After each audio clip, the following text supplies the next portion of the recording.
Hello friends, welcome to my channel জিভে জল recipe. আজকে আমি শেয়ার করছি আলু দিয়ে মাটন কারি। খুব কম সময়ে এবং এইভাবে রান্না করলে খেতেও খুব সুস্বাদু হয়। চলুন শুরু করা যাক। এখানে নিয়েছি 1 কেজি মাটন। প্রথমে সামান্য লবণ আর হলুদ দিয়ে এটাকে ম্যারিনেট করে কিছুক্ষণ রেখেছি।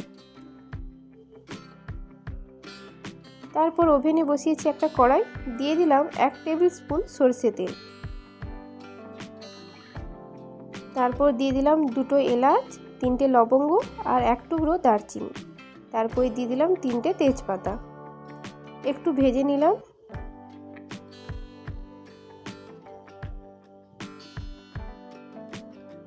তারপর দিয়ে দিলাম ম্যারিনেট করে রাখা মাটন। এবার কিছুক্ষণ এইভাবে নাড়াচাড়া করে নেব। দেখুন জল বেরোতে শুরু করেছে। এখন এটাকে ঢাকনা দিয়ে সেদ্ধ হতে দেব। অন্য একটা কড়াই নিয়ে দিয়েছি, তাতে দিয়ে দিলাম রান্নার তেল। বড় বড় সাইজ করে আলুগুলো কেটে রেখেছিলাম, এখন সেগুলোকে ভেজে নেব। দিচ্ছি সামান্য লবণ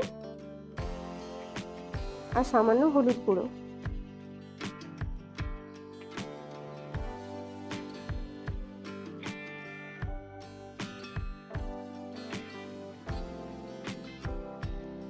আলুগুলো ভাজা হয়ে গেছে, এখন এগুলোকে আমরা তুলে নেব।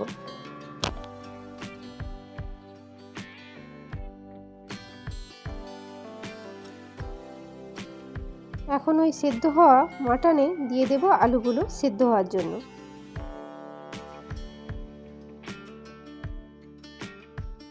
দিয়ে আবারও কিছুক্ষণ ঢাকা দিয়ে দিলাম। 10 মিনিট পরে ঢাকনা খুলছি। আলু আর মাটনটা খুব ভালোভাবে সেদ্ধ হয়ে গেছে।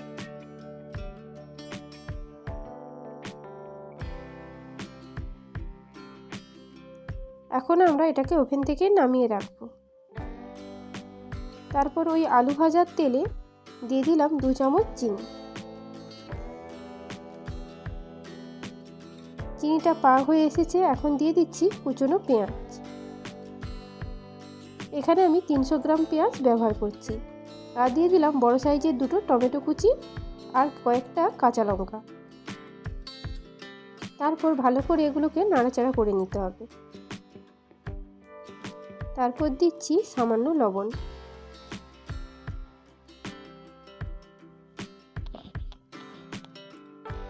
আবারও কিছুক্ষণ নাড়াচাড়া করে নিচ্ছি। এখন এটাকে ঢাকনা দিয়ে কিছুক্ষণ পেঁয়াজটা নরম হতে দেব।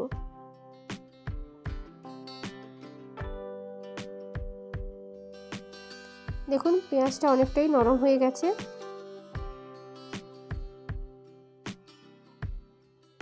এখন দিয়ে দিচ্ছি আদা বাটা আর রসুন বাটা।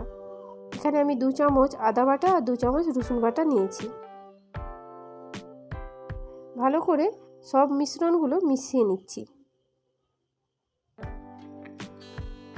এইভাবে নাড়ছি যাতে মশলাটা নিচে বসে না যায়। তারপর দিয়ে দিচ্ছি পরিমাণ মতো হলুদ আর লঙ্কা গুঁড়ো। আপনারা ঝাল যেমন খান সেইভাবে লঙ্কা গুঁড়ো ব্যবহার করবেন।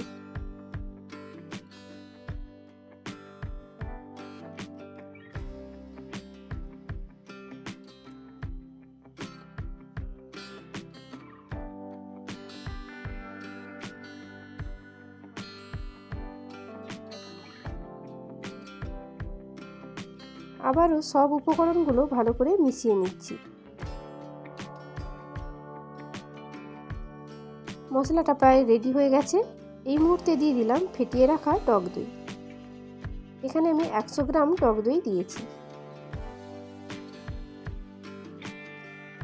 দিয়ে দিলাম সামান্য জল। আবারও কিছুক্ষণ মশলাটাকে এইভাবে নাড়াচাড়া করে নেব।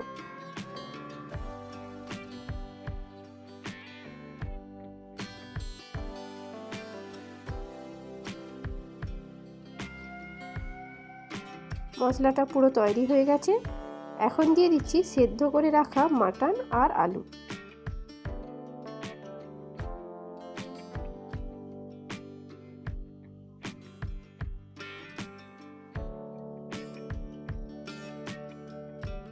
একটু এইভাবে নাড়াচাড়া করে নিতে হবে কিছুক্ষণ।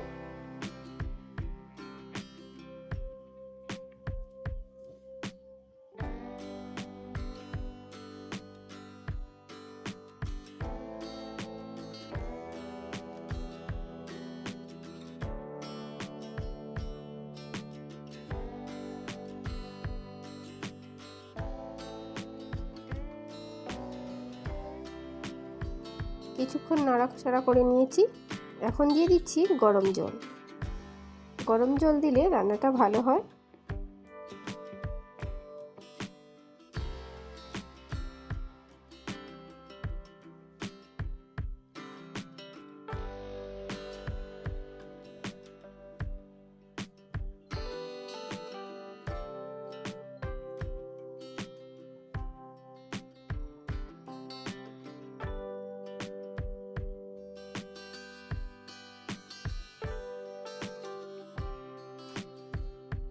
তারপর দিয়ে দিলাম সামান্য গরম মশলা গুঁড়ো।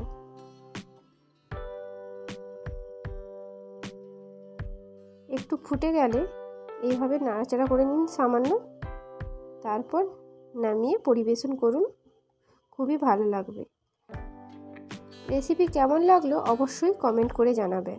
আমার চ্যানেলে প্রথম ভিজিট করে থাকলে চ্যানেলটি সাবস্ক্রাইব করার অনুরোধ রইল। আবারও দেখা হবে নতুন কোনো রেসিপি নিয়ে।